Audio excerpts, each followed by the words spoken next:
You are listening to the 2.5 Weebs podcast, a show where two veteran anime fans drag a newbie down the rabbit hole of waifus, isekai, and fan service, as well as the happenings in the gaming world. The show is recorded every Sunday live on the Mixer channels of Comfimus and Mr. Vengeance. Enjoy. All right, everybody. Another episode, 2.5 Weebs. How are you guys?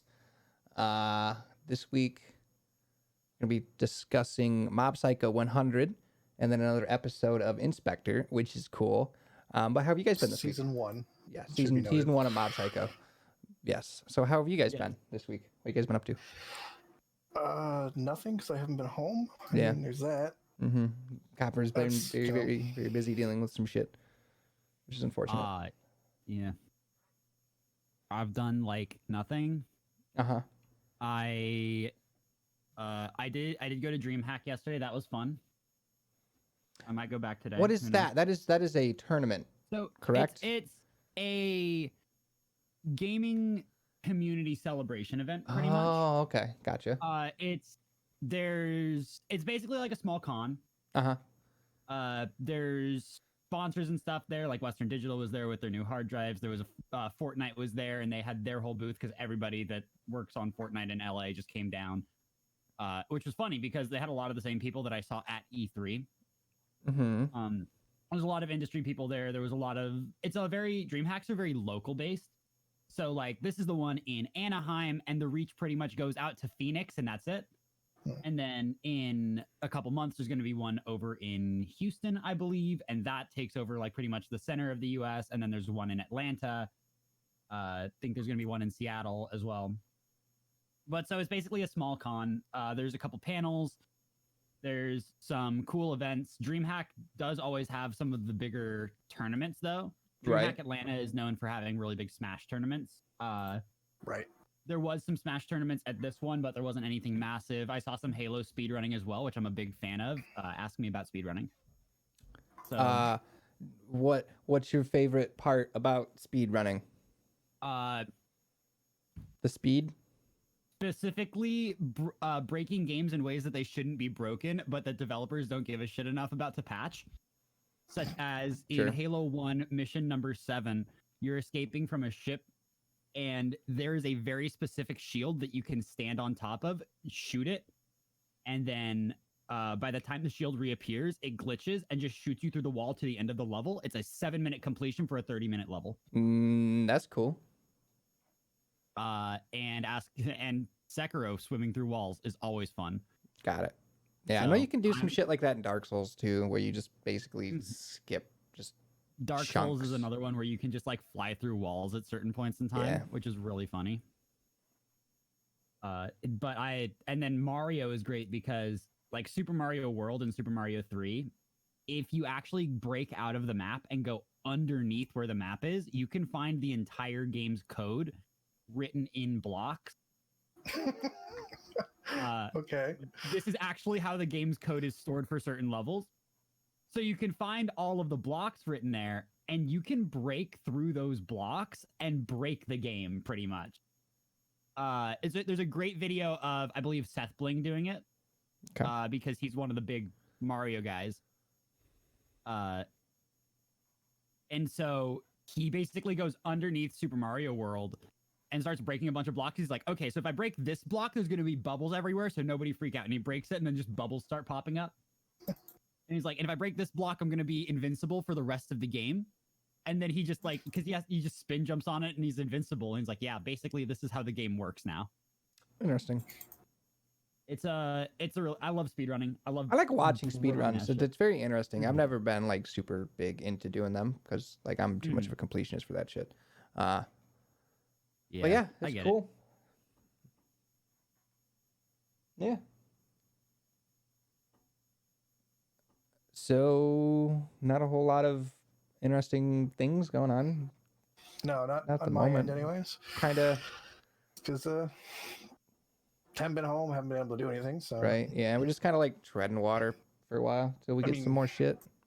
I have been up to interesting stuff this week with the little bit of time at work I've had, but I can't tell you about any of it. Ah, okay. So that would be illegal.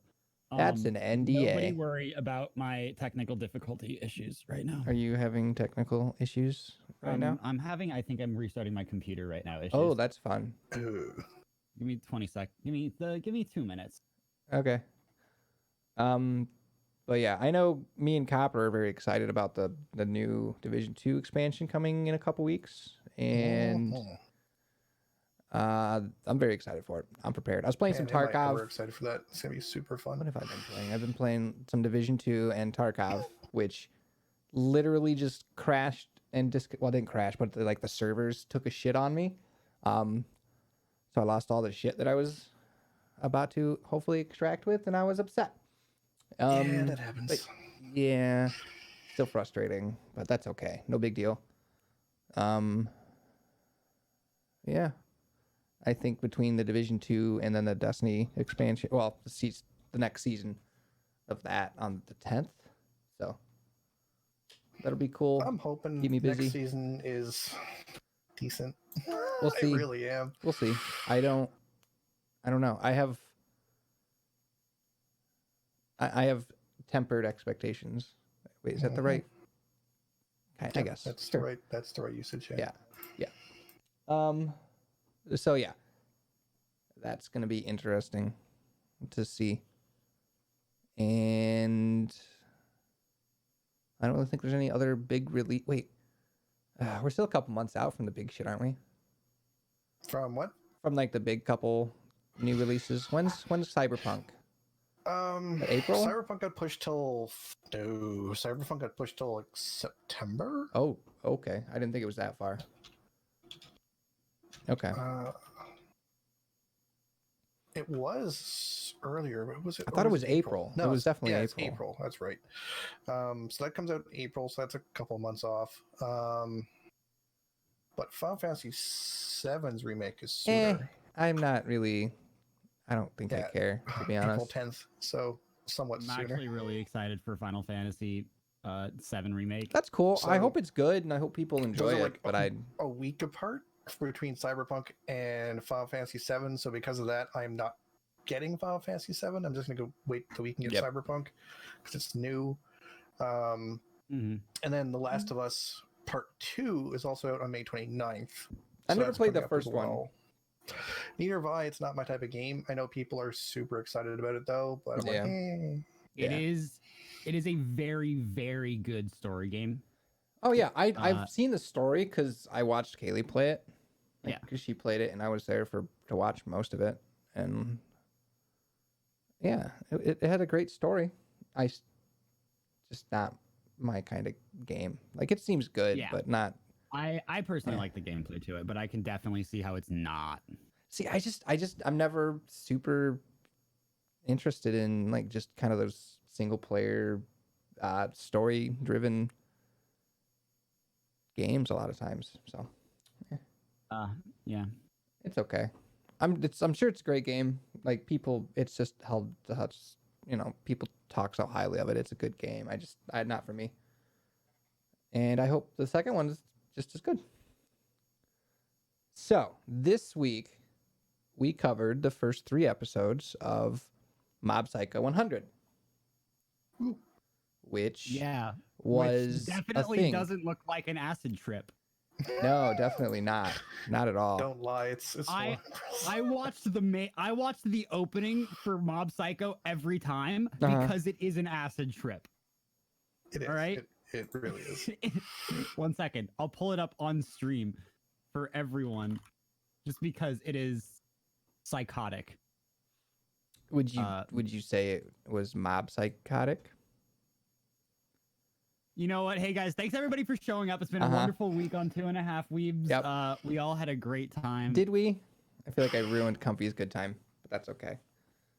But yeah, so you are immediately.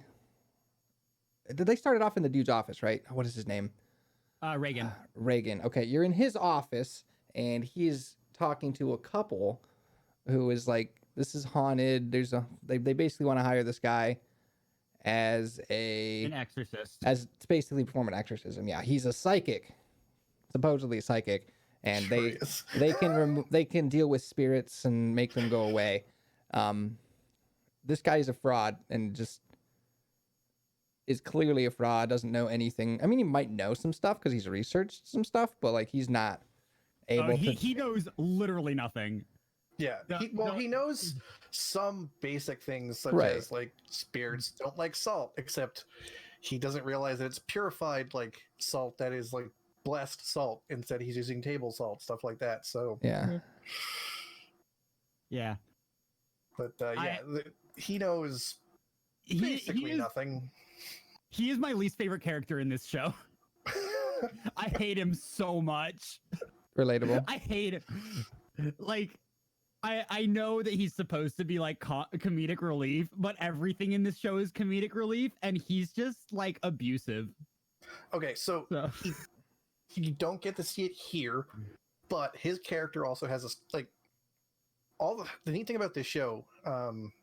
And again, only I have seen this whole show. I want to point that out. Like, these characters have, like all the characters, including the supporting cast, have story arcs in this, and he's got one as well, where he becomes more of a mentor, like an actual mentor and father figure role model for Mob.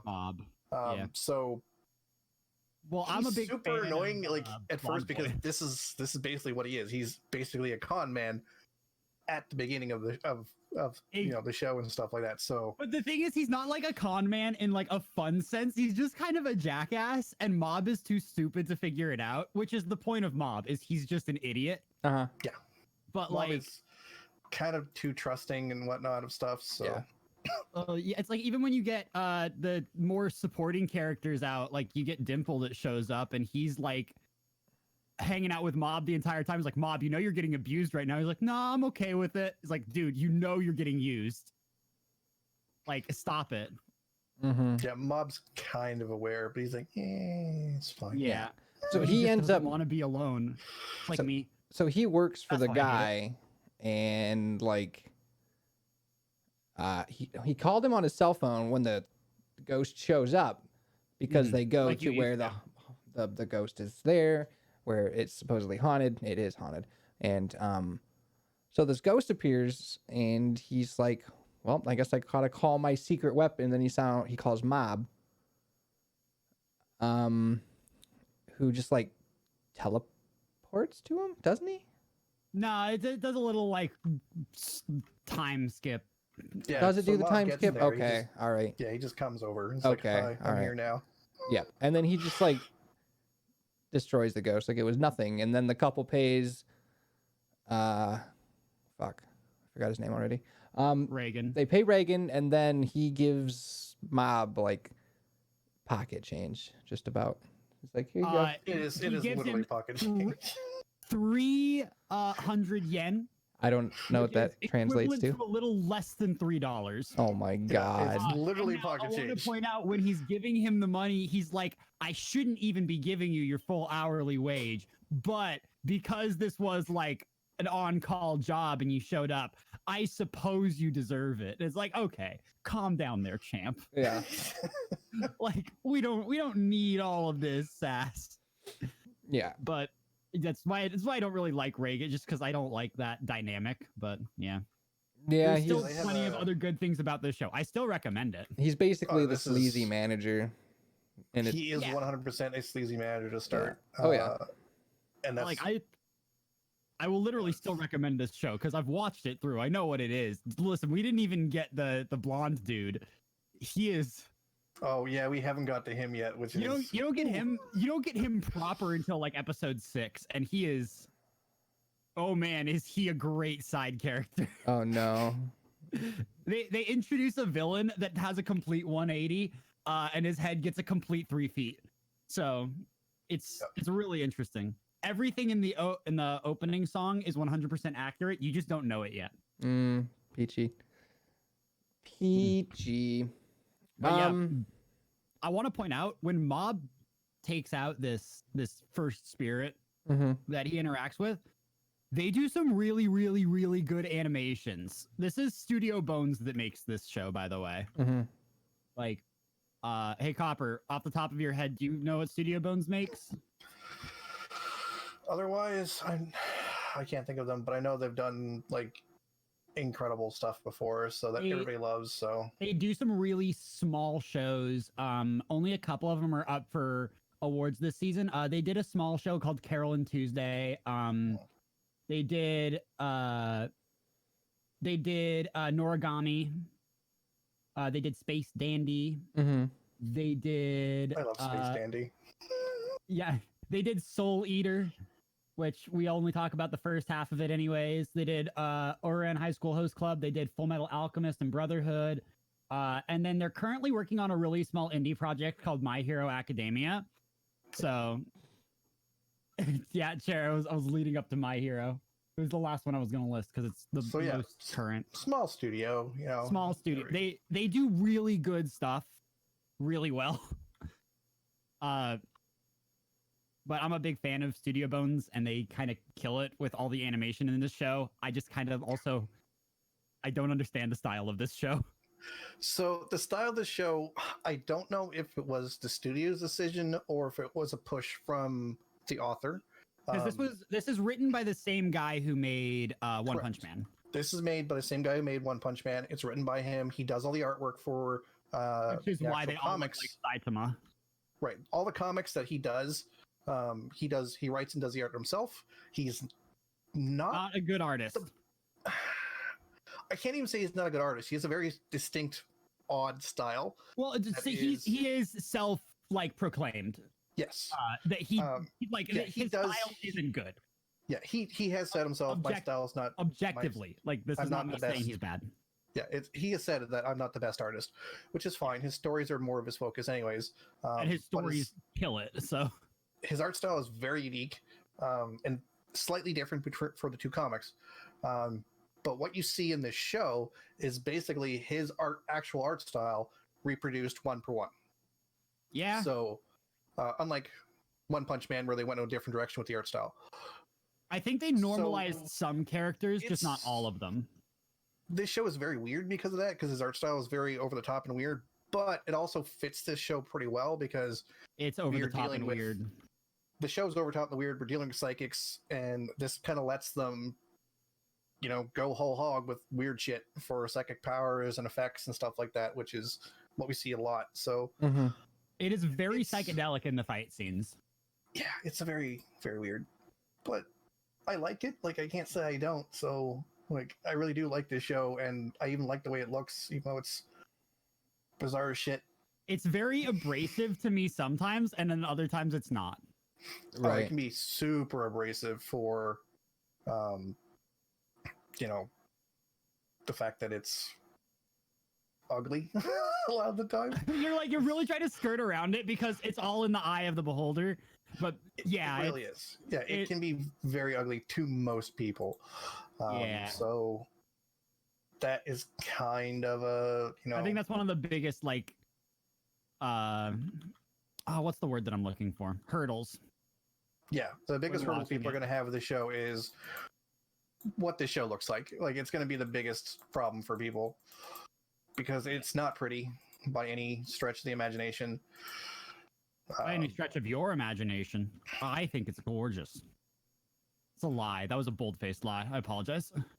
But that said, I do like this style because it fits so well. It's in a weird spot style-wise. It's not conventionally good-looking, It's not aggressively bad. But it's not aggressively bad. It's very stylized is kind of the best way to say it. And it does kind of grow in you. Right word. Yeah. No, it becomes... From the first episode watching, you're like, all right, well, why is this a thing? Who greenlit this? And then it gets better. So, yep. Remember when we were talking about the second episode or the first episode? Yeah. Don't worry, I've redirected us back on topic. What happens in the second episode? The second episode is when they get hired to remove some ghosts from a tunnel that is supposed to be haunted. Turns out the ghosts are... the tunnel is actually haunted.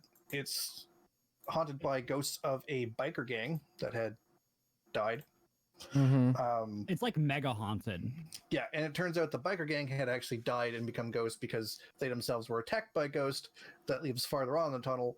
And again, Mob comes in because Reagan can't do anything. Yeah. Which is kind of pointed out to Mob. They're like, the ghosts are literally like, he's a fraud. The hell are you doing? Like listening to him, you obviously have a bunch of power. Yeah. And he's like, nah. So it's like, okay, whatever, kid. He defeats those ghosts. But he doesn't destroy them. He then destroys the monster from farther down the tunnel. This allows the biker ghost to pass on into heaven. So that's cool. And it's kind of the whole episode for there. The start of the series is a little episodic. This episode is where we meet my favorite characters I in the think, entire yeah, show, which is the Body Improvement Club. So what, oh yes, and that's the other big thing is that he's been hounded by the was it the Paranormal Club or something It was like that? the Psychic club. Yeah. The Telepathy Club to join them. Because so that they otherwise have they'll enough- get shut down. They'll get shut down because school clubs are required to have a certain number of members. They're missing a member, so they're like, "Hey, come join us." As he's about to join them, he gets told that the Body Improvement Club is going to be taking their space if they don't have enough members. He's like, "Oh, I like the sound of this club better because I really need to improve my physical abilities because Mob is super strong psychic, but he's just as weak physically." Yeah. Like, His explanation that he goes into is, I have always used my psychic powers for stuff, and that's way easier. But it is. now Like, I'm weak as shit because I didn't use my body. yeah, he's like, why? Like he honestly, no, to he God, wants if you're to. He wants to do it to impress the girl that he likes because and she he wants to do it to impress the girl he likes because he can't really show off his abilities. Yeah, because he wants to make himself look strong. Normal. And He wants yeah. to be like strong, look strong, but he doesn't want to be seen as a freak because he's got psychic powers. So he's like, I should improve my body, but his body is super weak because he's always used his psychic abilities to do everything. Like, the man can fly, like with psychic powers. Like he doesn't need to run anywhere or do anything or get up to pick stuff up. Like he can just move with his head, like his mind. So it's like, like why build muscles? Yeah, no. And I love the Bodybuilders Club because they are the most like, as the show goes on, they're over the top. They're super protective of their own, and they consider Mob as one of their own almost immediately.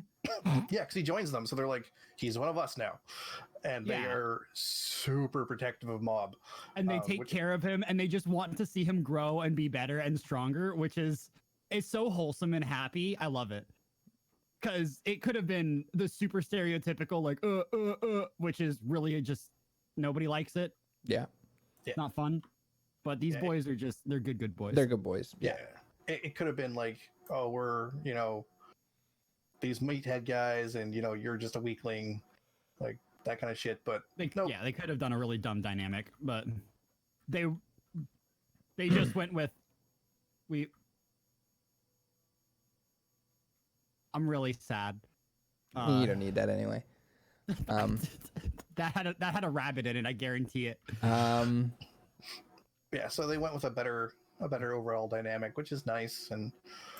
And then episode 3, Mob gets inducted into a cult because he's sad. Yes.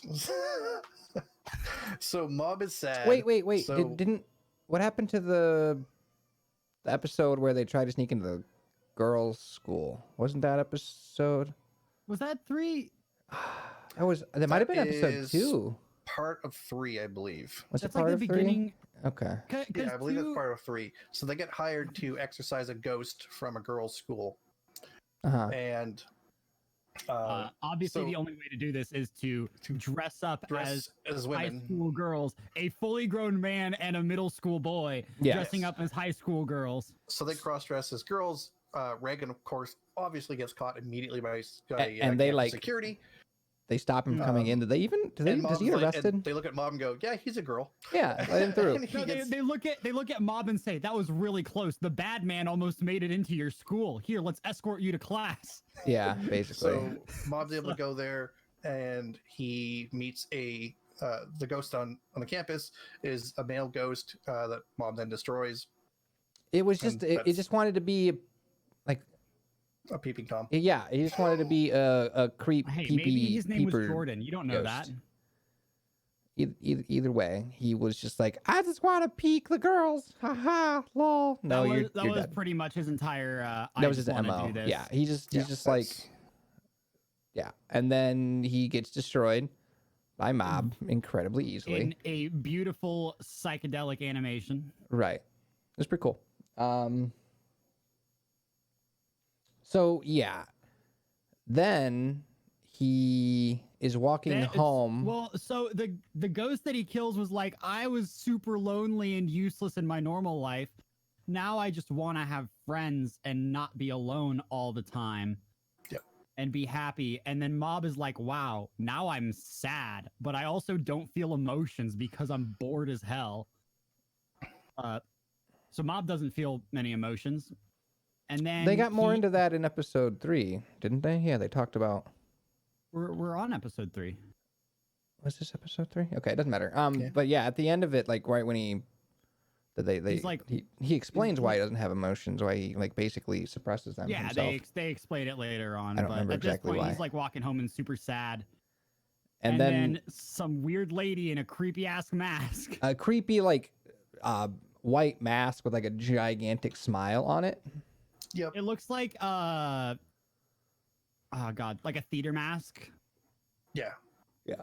They're like, you're sad. Come with us. We'll make you happy. And he's like, okay. And takes him to this thing, which turns out to be a cult meeting. Yes. For the LOL, which is the cult yeah, name. for LOL. Yeah. For the cult. And basically the leader of the cult can make anybody, like, force everybody to be happy and smile. Turns out the leader of the cult is actually being possessed by a high-level spirit. So what they do is they just recruit people who are like, I'm sad, and then they put the mask on them, and then the power makes them, they get brainwashed, and then they're just like always happy. Always happy, and they work for the cult, and they just kind of attract more people. So that's how this ghost is trying to amass power. Also at this meeting, who gets roped in is a school reporter from Mob School. She is forcibly converted. She becomes an important character later on, so do remember her if you continue watching.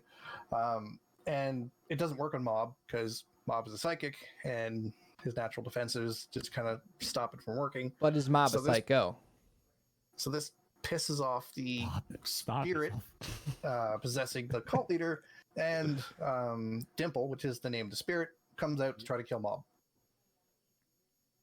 Yes. Yeah, get a clue, Mob. And you've also been seeing through all 3 episodes, like every once in a while when like something stressful happens to Mob, you see a meter fill up where it's like progress till explosion. And we hit 100% in episode 3. And he used Mob that finally hits 100%. He just and that's where the destroys abilities this go demon through the roof. He went Super Saiyan.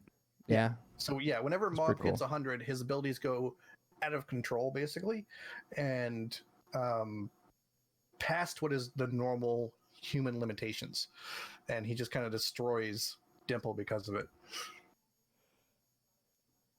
Then the end of that episode is him just waking up in his room and everything's normal, and there's a little ghost there that's like, yo, what's up, partner? Yeah, and the tiny little green spirit that's left is the remainder of Dimple. That's like actually Dimple, who becomes the sidekick through the rest of the show. Oh god. Oh, but you miss when Reagan meets Dimple, Reagan can't see him. Yes. And Dimple's like, he can't see me because he doesn't have any magical powers. And then, he's not a psychic at all. He's like the farthest thing you can get from being psychic. And then Reagan's like, oh, I can't see it because it's too weak. And Mob's just like, oh, that makes sense. Yeah.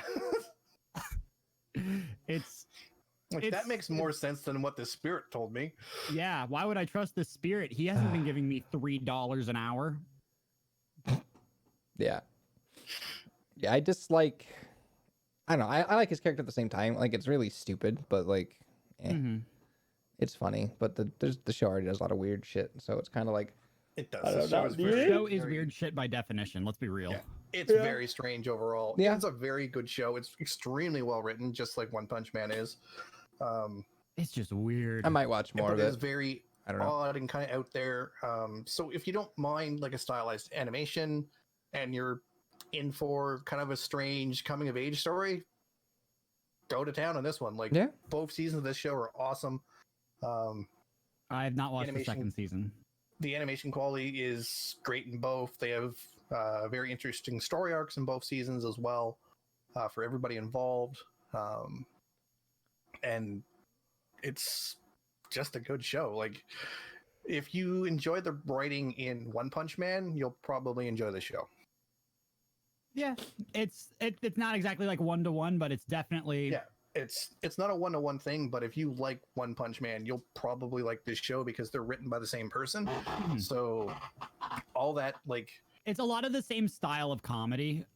In terms of like in One Punch Man, it's Saitama being just completely stupid and overpowered for no reason, and then in this, it's Mob, and both of them are just bored as hell and just trying to figure out their place, and everybody is like either trying to take advantage of them or being amazed by them the entire time. Mm-hmm. yeah. So he explores, like, One Punch Man is more of a send-up of like superhero comics and that, and then kind of an exploration of what would it actually be like if you were Superman, because that's basically Saitama. Mhm. And Yeah. You'd be you'd probably bored. be bored, right? Yeah. Like, It's like, oh, here I and go, Mob- save the day again, whatever. you know, in Mob Psycho 100, we've got a super overpowered psychic who's, you know, trying to fit in to the world around him, which is something that Saitama doesn't bother to do. But Mob wants to fit in, wants to have relationships with people, and is kind of struggling in that regard because he's so very different. He just wants to be a normal boy. Yeah, and he kind of wants to be kind of normal because he's like, why me? Right? So Mm-hmm. they're very different takes on kind of the same, almost the Trope. same exploration of overpowered characters, which is, you know, something we see a lot of in anime and nobody else really addresses. Well, I mean, we did get the boys. Well, in anime, nobody addresses it. For those who don't know, The Boys is a comic book as well as a show on Amazon, which kind of explores the same thing to a very bloody results. Yep. God, It's that also a very good first, show. that Very first fishy. episode is like, oof. That first scene, really, where it's just like, Like a oh, bug on a windshield. fuck. Yeah. Yep. Yeah, it kind of sets the tone pretty quick, and Yep. there's a lot of things you should be advised of before, if you Want to are going to watch that. The Boys. Yeah. It's bloody and So There's blood. it's, There's there's toe blood, sucking. there's gore, there is sexual violence in it as well, Yeah. and results from that. So now. Mhm. it's a good show. It's definitely worth the watch. But disclaimer: be advised of that stuff before going in. It's Um, rated like 18 plus for a reason. Yes, it Yeah. earns its rating very, very well. Mhm. It's not like, oh, it said the F word a couple of times and had a bloody scene. No, there's gore throughout, sexual violence throughout. Yeah. So yeah. Also, a guy getting shocked in the ass with electrical cables. Oof. So He also explodes from the ass, which Yeah. is pretty I mean, he impressive, if you ask me. explodes He does, from. yes. I guess it does. It starts in the ass, but you know, hey. So yeah, It starts in his ass. the I mean, they boys. literally The boys put are a pretty bomb. good. Yeah. Watch that Good too. show. It's not anime. We can't talk about it. It's the the other anime show- podcast. How dare you? Well, we're also on a timeline this week. No, I mean, Also, as a note, did you actually catch up in the show? I this told time? you I Or did. investigated? Yes, I'm just making sure people who listen to this know. I know what Uh-huh. you told me. I got caught up. We're not, publicly. So shaming you Dale for watched no reason. episode 6 this week. Let's talk about episode 7. I watched both. Fuck you. I watched episode 7. I actually so liked. episode 7 was slow. Yeah, there was some It things was I liked about it though. basically- It was basically following up with the detective was murdered by Steel Lady Nanase, and what does the fallout of that actually mean, and is there any way to recover the situation? We So it's the answer also- was yes and no. We also got a identification on the lady we saw at the very end of the last show. Did if you were we? paying attention, Did I missed it? I might have missed it. you probably did. I said if you were paying attention. I her was identification, I was watching it. I know, but you Okay. have to make the connection because they don't make it They explicit. don't. Okay. They don't say this is this person. It's like we've shown you this person. Here's this person. Here's their name. Make the connection yourself. Okay. Type of deal. So that character they showed at the end of the other episode Mhm. is Rika, who turns out that person is the cousin that our guy was going to the hospital all the time to see. That's his cousin. Now, she was supposed to have died. Because that was like the entire reason that he stopped going to the hospital. Is that she had died. Turns out, no, that's not the case, or might be the case. We don't know if she's living or dead or what. But it's definitely her, and she has something to do with Still Lady Nanase being a thing. So it could be that she's the one behind pushing all the threads that would make a spirit of this type, Mhm. because they note the fact that usually in this day and age, because social media is a thing, cameras are a thing, all that type of stuff, it's very hard to create a fictional spirit nowadays, especially in the short period of time that this one was made, because it's made in less than a year, right? Right. So something had to be pushing that artificially, and they believe it was her. And it looks like what these two had been doing beforehand in that time lapse that we've had was looking for Rika-san, or at least our main character was, or our male main character. So he's aware that she is not dead or doing something full of or shenanigans. is a spirit of some sort or something, right? Something weird is going on. And it also turns out that he was probably attracted to her because his ex also notes that Rika was also his exact type, when talking about his current girlfriend, who is the opposite of his exact type. Hello, 911. I need help. That's illegal. So Technically, it's not. it depends on how far away cousins they are. It also matters because Japan has different laws. Listen, no, I'm very aware of the laws in Japan. I watched Sword Art Online Season 2. Well, no, this is what I mean. The laws in Japan are different from the States, and even in the States and in Canada, you can marry cousins, but they have to be so far away from you relation-wise. In Japan, it's legal. Yeah. I watched Sword Art Online Season 2. They were very, very clear. It's okay. Yeah, they mention their cousins. They don't mention how far away they are. So they could be like, fifth cousins. They were first cousins in SAO. No, I mean in this case here. Oh, in this case, yeah, I don't know. Yeah, they don't mention it. But yeah, Japan, it's a legal thing. It's weird as shit, but it's on the board. Right. Yay. Yeah.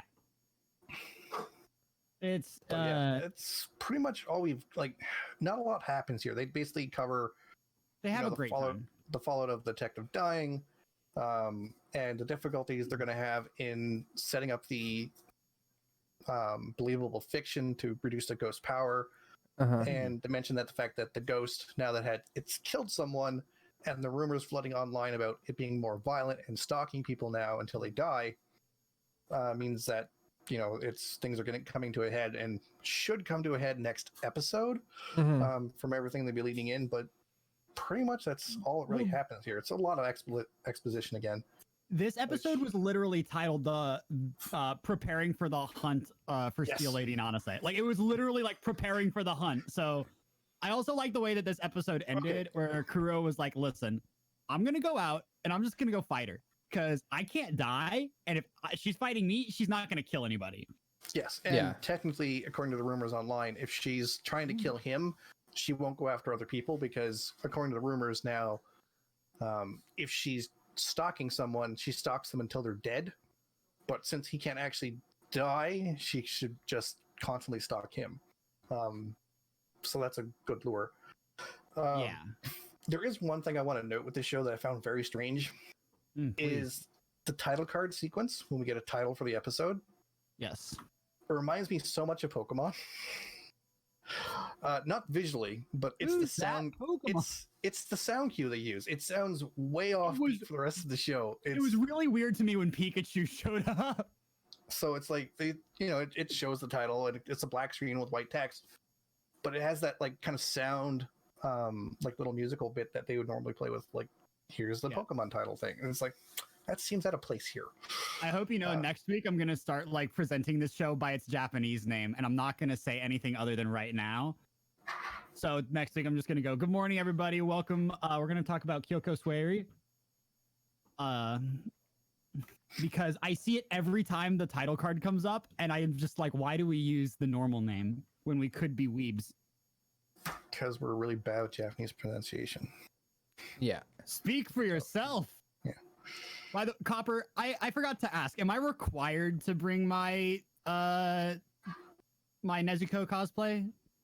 You don't have to. I mean, it's up to you if you want. If you do want I get bonus tips if I do?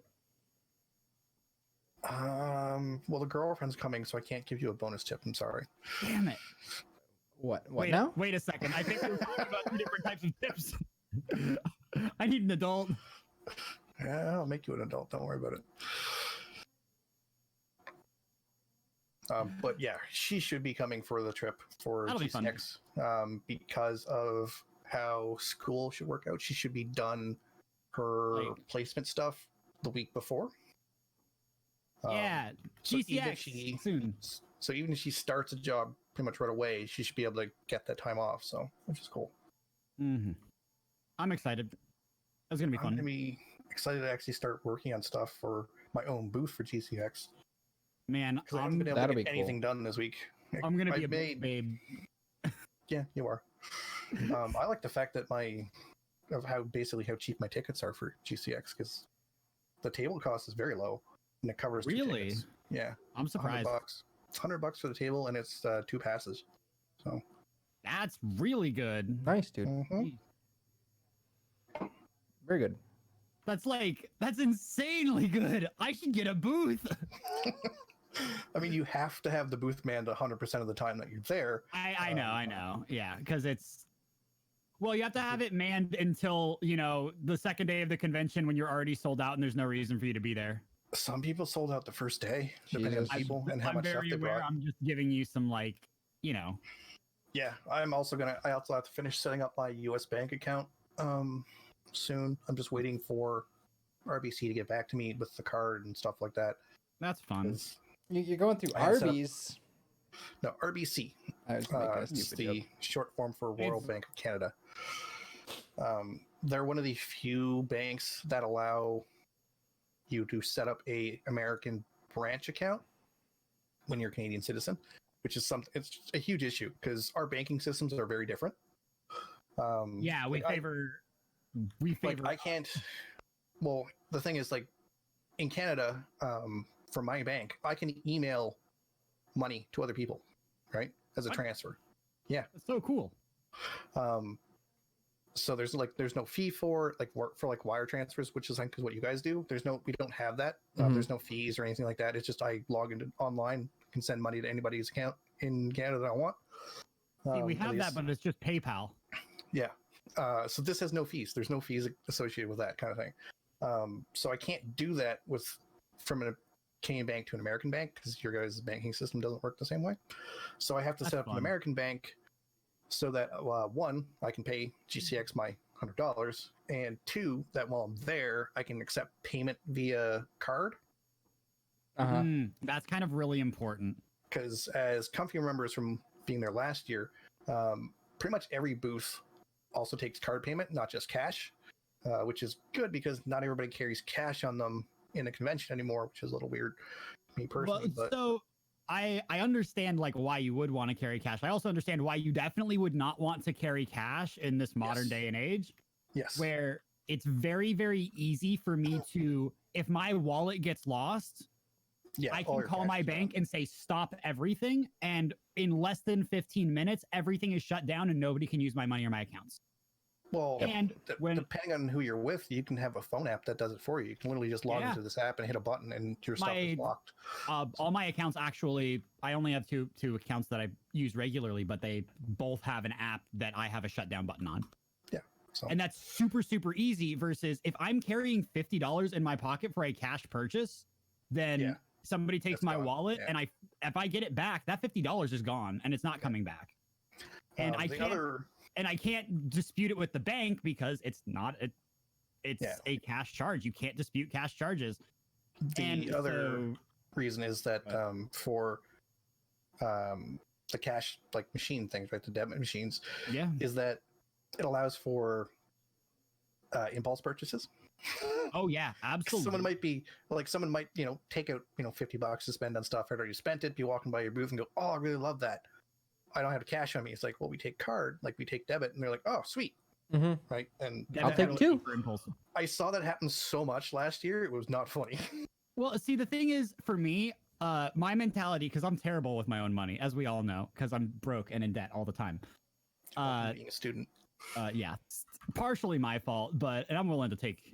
I understand what I've done. Just existed. It's not great nowadays. But so one of the things is, if I see something that I can make anything like less than $10, I can like justify it as a purchase on my card. But anything more than that at a con, like if I'm getting a print for something, or I'm getting dice, or I'm getting something cool, I need to like clear that with my head, which is walking to an ATM and deciding whether it's worth it to pull out $40. Yeah. And having that just that gap is enough for me to like manage everything. So yeah, I've been making because I'm at home, I've been working on a list of like possible stuff to create and what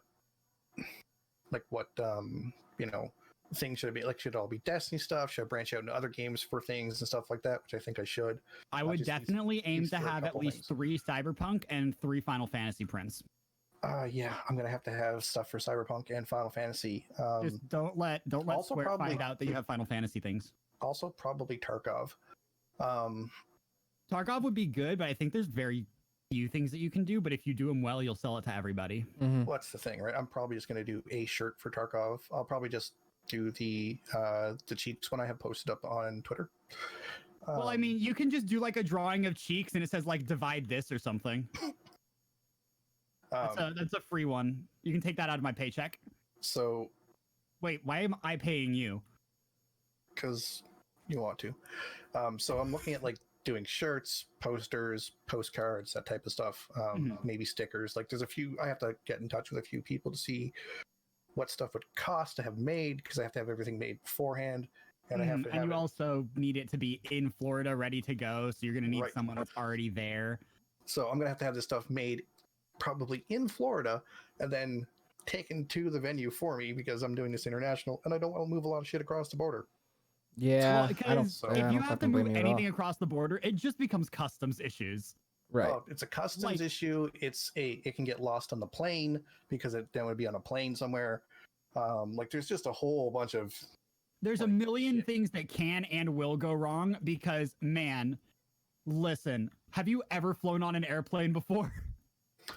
I've had them lose my luggage. Like one trip I was going to Disney, they lost my luggage. Then when they found it, they're like, "Oh yeah, a plane ran it over." Well, not kidding. See, the thing is, that's outrageous, and obviously had a shocked reaction, but that's par for the course. That's the worst part. And it's also one of those reasons why I could never fly with my pets, because no, I'm not. So my luggage was the actual piece of luggage itself was destroyed, and I had to wash my clothes 3 times to get the smell of fumes and gasoline and stuff like that, which mostly is basically rubber. And all that stuff out of my clothing, and a few items it didn't work with. So that's and I've gone to a con. I've gone to another con before. That's only about 6 hours from here and still in Canada, where during a trip there, somebody had luggage that looked like mine, and it got switched. Oh no! So I ended up with this lady's luggage, and she ended up with mine, and my luggage was literally just all of my prints and stuff like that. I was able to get in touch with her and get them to switch, get me my luggage and send her hers before the con started. But had I not been able to do that, I would have been out all the money I'd spent on that, plus the money I'd spent on the booth, right? Plus you're now not able to fulfill your contract for said booth, so there's penalties for that as well. So it's a pain in the ass if you're traveling with your stuff. So my plan is basically to have it printed probably in Florida and have Addison move it to Orlando for me. Does Aber do delivery? He's gonna do delivery. I know he's already offered, and did you just volunteer him unknowing? No, he No, volunteered. he Okay. has volunteered ahead a of few time. months I ago. am Yeah. aware of this. No. I Yeah. was talking about his like picking up prints for copper. Oh no, stuff. he volunteered Yeah. for that too. Okay, all right. That's what I was Help me talking out. Yeah, about. as, like, he has already mentioned it. volunteered months ago to go. Hey, I'll pick you up at the airport. Okay. Yeah. Dope. Yeah, at the same time, he basically Yeah. offered to help me with getting stuff printed and taking I it over, think- which is great. Copper, I think you and I were having this exact same discussion about how like airports and transferring stuff over customs borders sucks, and he was just in chat and was like, "If you need me to like do stuff, I'm already here." Yeah, he's like an So- hour away from Orlando, so Uh-huh. He's like, "I'm already going to be able to bring it." So yeah, which he's is- going. So it's like, I'll just have him do this. it's like might as well, and like we're gonna throw him gas money and stuff anyways because he's like such a good sport about being abused as Uber. And I've got to reach Which out I to. say that and I always feel bad, but he's just like, no, use me. Yeah, I've got to reach out to a sticker place, see if there's any place that does stickers and how much it would cost. I also got to reach out to Con. I think Vistaprint does stickers, don't they? I think so. It's That more a would matter of be cost per. And I got to Yeah. reach. And the big one though is I got to reach out to Con about where he got his shirts made last year. Uh-huh. Yeah, because they that's a were good idea. amazing. Yeah, they were extremely good quality. Like I still have mine. It's one of my favorite shirts. It's super soft. Mhm. It doesn't shrink. And they were even able to put his own little tag on the shirt. Oh, which that's is- super dope. Nice. So, which is a really nice touch. So I want to know where he got them and what if he's willing to talk about costs and stuff with me, which I don't think he'll mind. Mhm. Well, if you can get like good quality shirts that people will buy, that'd be awesome. And I know you have the the one-eyed mask and the Nighthawk and the Yes, so Warlock one. I have those. Pretty I much think ready those to go. would sell really well. I've got an idea for another one as Yeah. well for the different classes and stuff like that. So I've got that's what I've been doing this week since I haven't been home. I've just kind of been playing Switch games and sitting down and listing out ideas of stuff. So Oh, dude, there's some badass new Switch games coming out next month that we should talk about. I have been playing the remake of Ni no Kuni, the Wrath of the White Witch, the first one. Have you watched the One- Netflix series or the Netflix yet? I did. How it's not was it? bad. It's not bad. It's very much in the line of a Studio Ghibli movie. Mhm. Where it's aimed at kind of the mid generation, because you know what Ghibli's like. They have they aim at really young kids, kind of in the middle people, and then adults. I was this is one actually just reading about Studio Ghibli earlier today because what is it? Spirited Away is the only anime to ever have won an Oscar. Hmm. And it was basically just I was reading about that, and then everybody was yelling about how Howl's Moving Castle and other movies also should have gotten one, and They how Grave of the should've. Fireflies didn't. But Grave of the It's- Fireflies was released before there was an Oscar section for animation. it's the whole subtitle thing with the Oscars. Well, Movies that's that why have it's subtitles so do not amazing that do well in the States, and they do especially poor at the Oscars. That's why it's which amazing is- that Parasite won. Yeah, and some people were mad. It's like, why did this win? It's like, go, have you seen the movie? I still haven't. I really want to. I haven't I've seen heard it either. so many good things. It's one of those movies where you can't talk about it without ruining the movie for other people. That's it. I know kind of that thing because my friend was trying to tell it to me in the least spoiler way possible when I was asking him questions. And this was very clearly he knew I didn't want spoilers, but he also knew how far to go. Yeah. So I kind of know what happens, and I'm really excited to watch it, but I just need to sit down and do it, and it's such a time commitment. Yeah. Especially because it's a foreign movie. Yes, you and will be. You have to Reading be the movie, yeah. totally zoned in. So Yeah, so you what do can't- you? Oh, is it a super long movie or something? It's No, only it's- 2 hours, but Oh, it's okay. it's 2 a hours, but foreign movie, so you need to be zoned in. You need to be reading the subtitles. You can't stop and look at your phone. And there's so much visual storytelling that they do with it as well that you need to be paying attention. Yeah, it's, Right. So because it's a very dense movie. yeah. If you don't speak the language the movie's in, you need to pay attention fully to the movie, reading and watching at the same time, which some people find Mhm. difficult. Yeah. To understand everything and not miss anything that's going on in the movie, visual subtext wise and actual subtext wise. So it's Yeah. an effort is- for some people. That's do why foreign movies generally don't do well in the US is Is because we hate people- reading. People don't like reading. They're visual media. So Which is understandable, and there's definitely I get it. movies that I have seen that if you're reading them, it's not great. And also, Right. anime directors have been infamous in saying, "Hey, watch this in your own home language because we want you to watch our animation." Right. and if there was more anime that had good, English Dubs. voice actors, I would do that. Right? It's Yeah, not like the case, Howl's though. Moving Castle featuring Christian Bale. I was reading threads this morning, my dude. Yeah, but no, like there's definitely, that is a problem of the industry. There's a lot of really, really bad dubbed anime.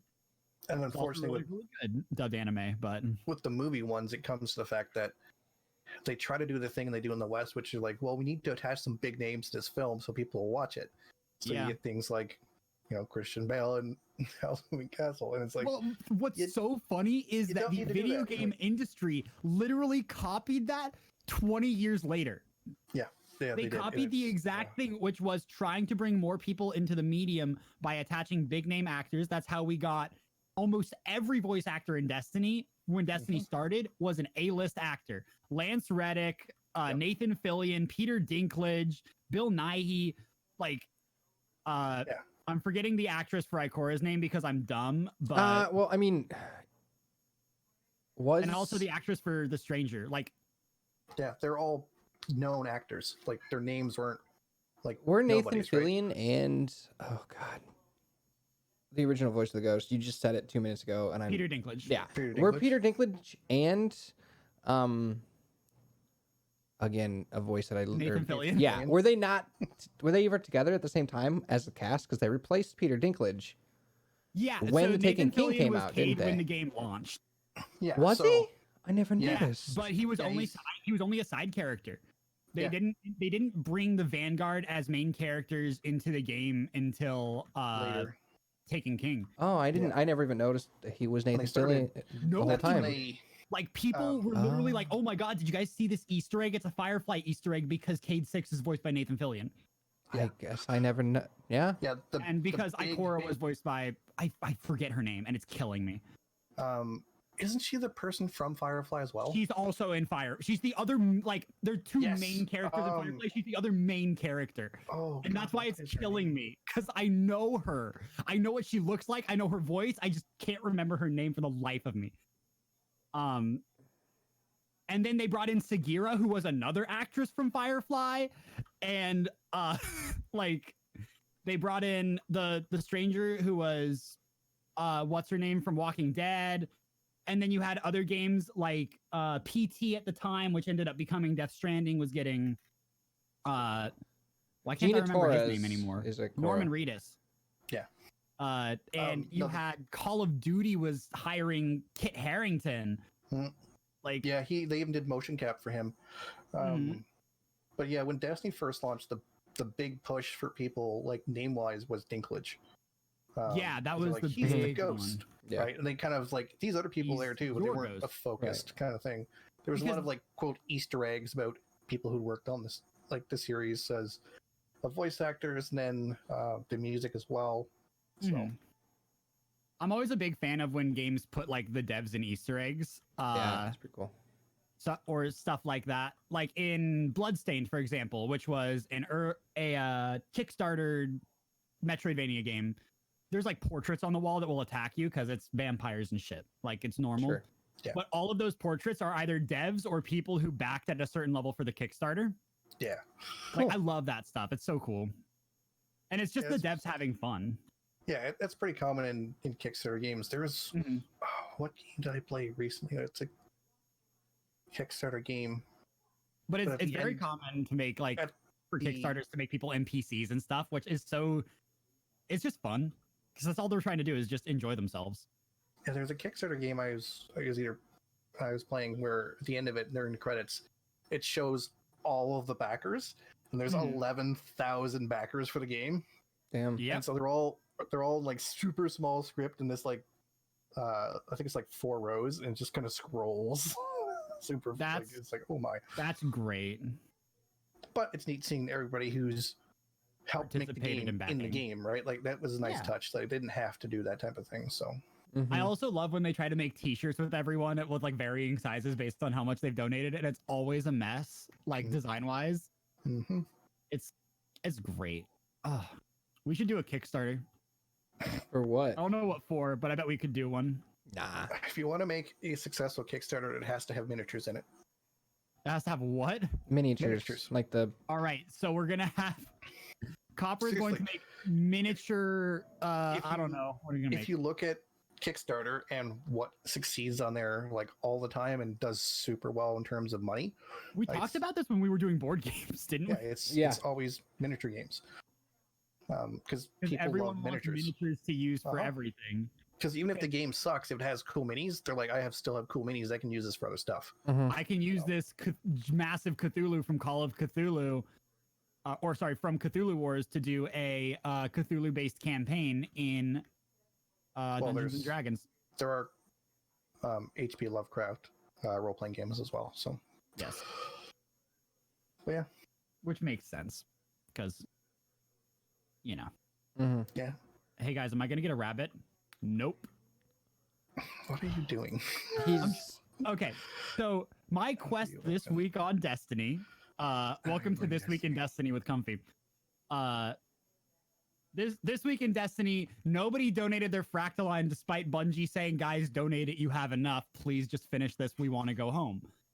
Yeah, they can track like who's got what. So But like Bungie has literally been saying, like, "Guys, just donate it. Like, you have enough." And people are still saying, "No, I'm going to invest because you know." I still have time. Yeah, I still haven't invested any or donated or invested anything past the 5,000K I needed to. Yeah. Well, the thing is, like, that's all you really need to do. And if everybody does that, we're already done. But people aren't doing that because, you know, I don't know, man. at this People are. the Destiny So my mission this week is I've been working on Harbinger. You're trying to get your titles done. I'm trying to get my titles done. And Harbinger requires you to have fed all of the rabbits on the moon. Now, Right. to feed all the rabbits on the moon, you need to get a bunch of rice cakes. Now, guess who doesn't have enough rice cakes to feed all the rabbits on the moon? You should have been collecting rice cakes. Now, I have not dismantled a single rice cake, so technically I have been collecting rice cakes, but I haven't been on the moon all the time. Yeah, Mhm. their drop rate's And- also pretty scarce too. Yeah, you're telling me I have opened every chest on the moon at least 5 times over the past 2 days. And 5 is a very, very, very generous understatement. I only say that because there's so many chests that spawn. I've also done every single public event. I've done Altar of Sorrow. I've done every single Lost Sector in the Lost Sector quest. I do patrols and bounties, and Yep. man, it is. Yeah, their spawn rate for those is a little low. I'm surprised I haven't bumped it up yet, really, since we're going into like the third almost- season. In 3 weeks, or sorry, in about 2 weeks, we will be 6 months out of Shadowkeep, Yeah, and I will still have not gotten a 9th rice cake. they might bump them up come then. Might. Yeah, we did actually get some interesting patch notes this week, though. Yeah, snipers getting nerfed, and people are like, "I'm mad about this." Thing. People are really mad about snipers getting nerfed, and they're not even getting nerfed that badly. No, they're getting So- turned back to what they were before, which is okay. They're not even like, they're just basically saying, "Hey, listen, because this my is issue- this is not a PvP update, but it's very much tuning for the PvP sandbox." Mhm. Yeah, and And my the issue big with thing is- snipers is still the same one I've always had since D2 came out, which is the flinch on snipers is still ridiculous. It's insane. Mhm. It's I agree. like they broke snipers with that, and the damage never bothered. Like the damage changes for snipers never bothered me. I don't care about that. I can learn to live with the damage alterations. Like that's not a big deal. Just hit your headshots. Mhm. It's Well, the fact that if you get hit by one stray bullet, you're now aiming off in fucking left field. Like Yeah, it's really not great. But so the thing that everybody's mad about in terms of the sniper tuning is that adaptive Izanagi. frame snipers, which are the Izanagi's nerf isn't a nerf Anybody who's using Izanagi's for actual damage, like in a DPS situation in a boss fight, nobody's using Outlaw. It's a stupid perk to have on it in the first place. They're giving it a better perk. Nobody should be mad about that. It's not a nerf. Calm yourselves. Plus, Izanagi's the reason everybody was using it. It was by and large the best damage output you could get. It is get. the best burst damage. It still will be. Like, and the catalyst gave it like a 25% increase. So 50%. It's like, yeah, 50%. Okay, like come on, like it has to be changed. Like it's way above every other weapon. Like it's a huge outlier. It has to be brought back in line. Yeah. Like, but so the killer thing that everybody's really mad about is that adaptive frame and below snipers, basically everything except aggressive, will no longer one-shot supers in Crucible, which people are mad about, which makes sense. Wait. Adaptive won't? Adaptive won't. Fuck. All right. Shot and lower will not. So you're gonna have to use the high damage ones. That's fine. That seems fair, honestly. I'll probably just start using. That's the thing. It is fair. Like everybody's really mad about it because like I've been working with Beloved and it's like listen, I love my Beloved. I'm probably still gonna use it, but I'm not going to be trying to take out supers with it unless it's a golden gun. So yeah, that's just gonna be change the PvP sandbox. So that not everybody's going to be running Last Word Beloved. Listen. Which is fine. Revoker is still going to one-shot supers, which is probably one of the most popular snipers in the game. Anyway, so like which one? What did you say? Revoker. Revoker. Yeah, no, that's the thing. It's like Revoker's still like the top tier sniper. It still works. Still gonna use Revoker. I still use Revoker. Revoker's the best sniper, in my opinion. People are having a knee-jerk reaction, like the Destiny community boggles. I've also seen people mad that they're doing a sandbox update. It's like, why are you doing a sandbox update? It's like, because it's been 6 months since we had one. Like, it's been stale. Like, things get stale. Changing up the sandbox is good for the game. Like, it forces people to use new stuff, which is a good thing. It probably brings stuff back in line that are, out of line with stuff, which makes other people happy. That's also fine. Like, these aren't bad changes. It's just people have knee-jerk reactions like, well, they're nerfing things. It's like, some things need to be nerfed. like they can't always make other things better to bring them in line with the outliers that are too good. Now, devil's advocate, there are definitely times where they've nerfed stuff and it's become worthless. Yes. I'm currently running Luna's Howl right now, and it's a worthless hand cannon. Yes, they do. They do need, as much as I don't want them to be focusing on hand cannons, because sweet fuck, we've had enough of those. Yes. They do kind of need to do something with the 140s and the 150s to. They're in line with playable, and make them so they're different as well. Yeah, like they're not at all.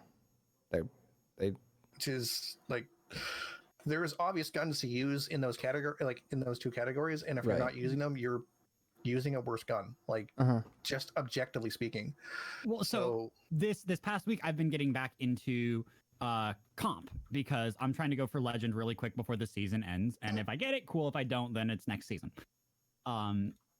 And one of the things that's been killing me is I'm trying to play with a loadout that I think is good for me to learn with and get better with. I'm running Luna's Howl, Revoker, and swapping between different heavies as I see fit. The problem is that Luna's Howl, despite being a good archetype, the perks on it kind of suck, but I need to use it so that I can get Not Forgotten. And the only reason I want Not Forgotten is because I have the quest for it and I need it to be gone. Honestly, actually, they've adjusted Luna's Howl, so now it's just a 150. It's still technically a precision frame, so it still has the really good in-air accuracy, but it actually fires at 150 now. Yeah. So it's that's fine. But the problem is that Luna's Howl is outranged and out DPS'd by Last Word, which is all you ever see. Yeah. And that Revoker is, and my whatever sniper I'm using, because I'm not only using Revoker, I am using Beloved as well. But every sniper that I use is decent at mid to long range, but anybody's closer than mid and they have a Lord of Wolves and I am dead. Yeah. And it's which is why we're seeing changes to snipers, the Lord of Wolves, and the Last Word specifically. And now that's not me saying, oh, I hate this game because this gun is beating me. I hate this game because this gun is beating me. I hate it because it's a rock, paper, scissors game. Yeah. I don't feel like I'm getting good with gun skill. I feel like I'm getting lucky. I don't feel like I'm having good plays. I feel like they're misplaying. And I'm not winning because of my superior gun skill. I'm winning because I equipped the last word, and now I can outdamage them while they're running a gun of the same archetype. Yep. Like, I remember in D1, I had a hand cannon that my buddies I would play with referred to as a sniper rifle because it would Was literally it kill Isolina? people. No, it was an Ares Peril, I think it was the gun. But the perk set I had on it basically made the gun lethal at scout rifle ranges for hand cannon. Yeah, that was a thing. It was stupid. Like, that was dumb. Like, I would get into a gunfight with other people using hand cannons. They're taking pot shots at me. I'm hitting full damage at scout rifle ranges with it. It's like, it was ridiculous. And granted, that was why Luna's Howl was busted in the first place. Yeah. Like, but that the should problem not was be a thing for hand cannons. It should. the problem with Luna's Howl is they toned the perk down so that the range was the big grab and not the damage, and then they toned the perk down again so that it reset constantly. So you don't actually get the buff at all. It's just a worthless perk. Yeah. Like the Luna's Howl perk is just not good, and it will never be good until they revert it at least one of the two things back to the way it was. Yeah. Which is either you get a heavy third shot or you don't, or you get you don't reset every 3 shots. Yeah. And my issue with hand cannons is the fact they've spent too much time on them to the detriment of other guns. Like, oh yeah, absolutely. Like, I love hand cannons. They are probably the most fun weapon to use, but that's they're because my they don't favorite. time into anything else. yeah, that's because they've spent the most time. Like, they've spent probably 2 to 3 times as much time on hand cannons in this game as any other weapon in this game. Mhm. And Easily. it shows. Like we need better auto rifles. We need better pulses. We need better scouts. We I need can't better tell you the last time know. I've used a pulse rifle. I'm sorry, an auto rifle unironically.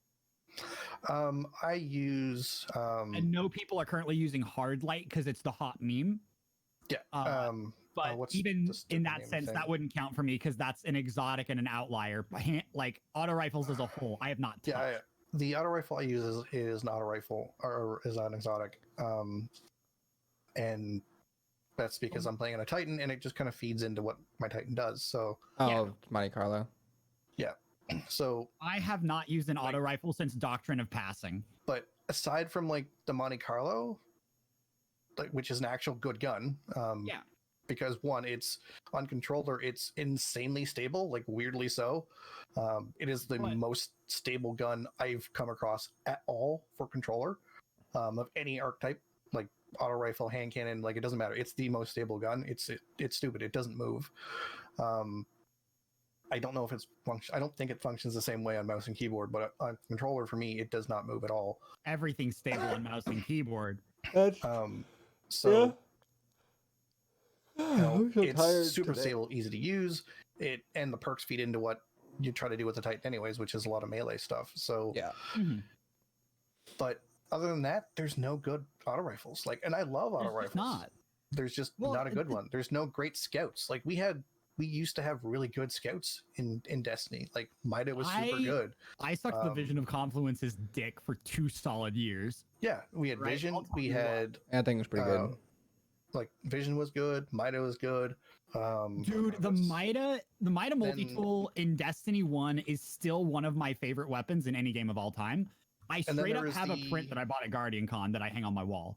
There was the Warlock only one, which I forget the name of, which is also super good. I know Relic? what yeah, that's it. So I never used it so- because I was never a warlock. I wasn't a Warlock either, but I know it was one of the best scouts you could get. I mean, I was a Like, warlock, but like it Those was were a side character. I never completed those quests. great guns. We had decent pulse rifles. We don't have that anymore. Like, Well, I mean, that also I want to bring something back that because we're like teasing the edge of it. Remember when each class had a unique gun that fit their class's playstyle that was exotic, was a quest to complete, and all of them were viable and fun? no, the Titan one was bad. Titan one sucked. What do you mean? Hey, Yeah. hey, As a Titan main for both D1 and D2, the Titan one was one of the worst guns you could get for a Titan. It was kind of bad. Period. It was that bad. Yeah, Like, It Yeah, looked I- really completely cool, useless. but that was it. Yeah, it looked cool, but it was useless. Yeah. Like, there were but better, so much better like, auto rifles. guns. Like, not even exotic ones. There were just better guns. Like, that dude, were Oh, yeah, Doctrine 'cause of Passing. so. That did Doctrine of Bullet Hose, yeah. the one But true exotic. I would like them to focus on building up the other guns. Like do not make another hand cannon, especially an exotic one, until we've got some decent actual other guns. Hey, give us an auto rifle and a fusion rifle ritual weapons this season, thank you, and make them fun. We're probably gonna get them. To be fair, like I mean, we haven't gotten. We're probably auto not gonna rifle is get, the only no, primary we haven't gotten, right? No, we've got breakneck. Oh, you're right. So we're probably not gonna get an auto. Is there a pulse? We didn't get pulse rifles. There's not. I was just gonna say there's not There's actually not a pulse. Yeah, we're probably gonna get a pulse. I hope it's good. I think we're probably due for a sword. I think it's one of the other ones. Yeah, I mean they are redoing swords. We'll probably get a gambit sword. So we're probably gonna get a sword. We're probably gonna get a pulse, and probably a fusion. Those would be my bets. Yeah, for the ones. Maybe not fusion because they did linear fusion this season, and I think it's too close. A linear is in the heavy slot though, so yeah, but it's the same. It's the same like style of gun though. I would I bring it up from time to time. I would. Is the other one. I would love rocket launcher. It's competing against a sword, and they're reworking swords. So I think that's kind of a clue that we're probably going to get a sword. Yeah, I side with copper on the sword thing. I would also love to get a heavy sniper or a heavy shotgun that's not taking my exotic slot. Just as I think that would be a cool I would like to weapon. see that. Like, give me like a heavy sniper that, or a heavy shotgun. Like some more heavy weapons would be cool. Yeah. Some I would love be really cool like a heavy fusion rifle. Speaking of, there's also machine guns though. We might see one of those. We've gotten so many machine guns. I don't want another machine gun. That's the thing. We haven't really gotten that many in terms of how many there are in the game. We haven't gotten that many from how many are in the game, but because they're trying to catch just up. Every time we see one, it's always an event thing. They're not just straight added into as random drops, right? They're always event linked, which is a problem. They are adding them as random drops though. So yeah, but not as the only way to get this is this thing just comes from strikes. It's always this thing comes from this seasonal event, or comes from it's always linked to a seasonal thing or a special thing going on. It's not just this thing drops now from strikes, just this other gun. That's just I think that's because they're introducing them, but they're not messing with the weapon pool a whole lot right now. They've added a couple guns to it, but they haven't fully reworked it recently. And until they fully rework it, we're not going to see a lot of LMGs in there. No. Because LMGs didn't exist until Black Armory. Right. And by that I mean LMGs didn't exist until Destiny 1. I also want to see them, relaunch things like we have swords. Okay, give me an axe. It's literally just a different model. I was just talking about that today. I saw online. It's where's the axe from Rise of Iron? Can we get that back? Yeah, why isn't a heavy axe a thing for as a weapon type? It functions the same as a sword. Yeah. I want class unique exotics back. You know how to work out the animations and stuff for it because you've already done it before. Half the animations were reused for what is it? The Titan Big Hammer Super? Yeah, you can help pull from there. There's bases to pull from. Give me axes, give me mauls, give me more melee weapons. That would be cool. Give me melee weapons that aren't heavies. Give me 2 swords so I can Naruto run with them. You can Naruto run with 1 sword if you're a hunter. I want to see. Give me a melee weapon that's a primary. I want to cool. It's not a heavy slot. Maybe that could be the dual wielded. That would be something I'd like to see. It's be cool. Give me daggers as a hunter, thank you. Yeah, make it so that you can dual wield by putting one in a melee weapon in your primary and one in your secondary slot. Why don't they just they can do? Here's your swords. All right, give us 3 swords. Class specific exotics. Hunters get a long sword and a short sword, so they can do the anime weeb thing. Warlocks get a lightsaber or something, and Titans get a broadsword or an axe. They literally already have that in the game though. They have crown splitter, but they don't have Quick a Fang. proper heavy exotic. Oh, you're talking exotic version. Okay. Yeah, I'm talking exotic class specific. For classes. I gotcha. The same because you can have crown splitter as a class specific weapon, but you can't really tune it up to exotic levels unless you make it an exotic. Yeah. And you can't give that an exotic if you're not also giving Warlocks The other- a version. yeah, and the other Hunters a classes version. an exotic Warlock's as well. the hardest to tune out because like the best thing I would give them would be like Black Talon, but Black Talon is classless. So Okay. On that, the other thing they should do is bring back class item exotics. I was talking Oh, about that this week yeah. with somebody. Bring back class item exotics. but there's no fucking factions right now, so they'd have to figure something There's different not, out. but they don't have It to be was linked to a- factions. Right, the that's thing. what I'm saying. Why They'd have to only link rethink to it. factions, Bring back right? factions and bring back That'd be great. the exotics. Hopefully they will. Because Like they could make 3 for each class, link them to the different elements. That's all. you know, they don't even need to make 3 for each class. Yeah, they just They make one for already each class. exist. Yeah, it's it's a design space they haven't really gone into that I'd like to see them go into because it opens up more options for characters, right? Like this way I can wear a full armor set except for my exotic is now my class item because it does something neat, right? Well, I always liked that in Destiny 1 when they introduced the exotic class items, every exotic class item had a second exotic perk on it, which was the life exotic. Yeah, Which allowed you to equip 2 exotics just for the sake of it. Yeah. It's like it didn't do anything else, just you're cooler than everyone. I would love to see the life exotic become a random perk that can be rolled on exotics. All right. That would break the game way too much, and you know it. I know it would, but I'd still like to see it. On that note, so we need to discuss what we need to yes watch next So week. We got to be we quick. did have a list. We have a So let list me go- somewhere. Let me find the list. It I should be don't in the want to lead vote for section. something on the list. Yeah. Where is there? It is. Okay. There's the list. Okay, so we have the O Maidens, Babylon, Carol and Tuesday, and Love is War. Carol and Tuesday is on Netflix. I know that much. Okay. The other ones, I'm not sure where they're at for you guys. Love is War is on Crunchyroll and My Heart. Okay. We yeah. should watch that because Comfy loves it. It would make She Comfy does happy. love it. And it has a happy dance at the end. Okay. The happy dance is at the end of episode 3, so everybody gets to watch it. Good. All right. Cool. That's what is the show called? Love is War. Kaguya-sama Love is War. Love is War. Yeah, Okay. so Cool. Love is War for this. So we're gonna watch the first 3 episodes of that, go through that because again, it was one of the ones that was nominated in the Anime Awards. We're getting a second season next season. Cool. So Which should be coming soon. And it's in about 5 weeks. 5 weeks, yeah.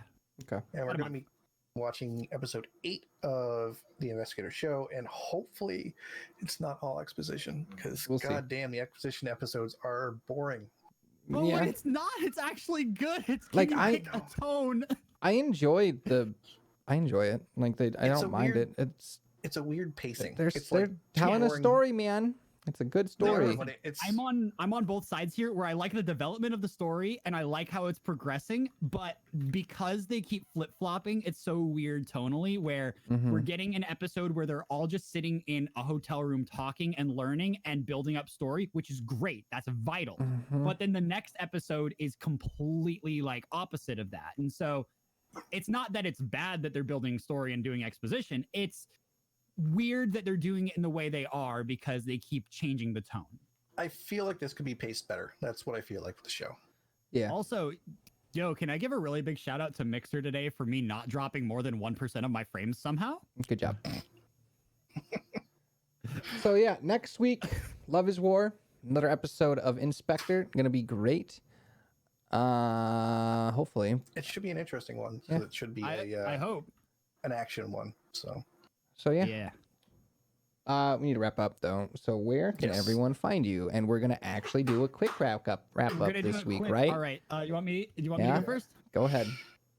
Hi, my name is Comfimus. You can find me at mixer.com/Comfimus, Twitter @Comfimus, Instagram @Comfimus. You can find me in the Discord at my Discord that you can find at the link. And you can also now find me on Twitch. What? Twitch.tv/Comfimus. Like, follow, and YouTube. I don't know what the YouTube link is, but I'm Comfimus on there. Like, follow, and obey. Copper, where can people find you? You can find me online at Copperline Art and Copperline Designs on Twitter and Instagram or copperlinedesigns.com. And come TCX, you can find me in Comfy. In Comfy? In Comfy? Were you prepared Dale, for this? stay on topic. Um, Let it go. You can find me at mixer.com/MrVengeance. Twitter, Instagram. Was there another one? No. YouTube. Yeah, I do. The YouTube or the You do have a podcast YouTube. actually. This show goes up on your YouTube. Yeah, like, the you show have a goes on the YouTube. So YouTube, just I'm Mr. Vengeance on YouTube as well. But yeah, Mr. Vengeance TV on like social medias and stuff like that. So thank you guys for hanging out this week. We appreciate it. I do have to be somewhere, so that's why I was like, we gotta go quick to wrap up. It's something I we're try not to trying do. to just end the show that we're never going to do again. He needs to be places. Yeah. You mean we got to go fast like the Sonic movie? Yep. Oh, Apparently dude, it's doing the well number in one theaters. movie in the world right now. Okay. All right. That's it. Bye. Y'all are very nice. Have good days and weeks and even years. See you soon.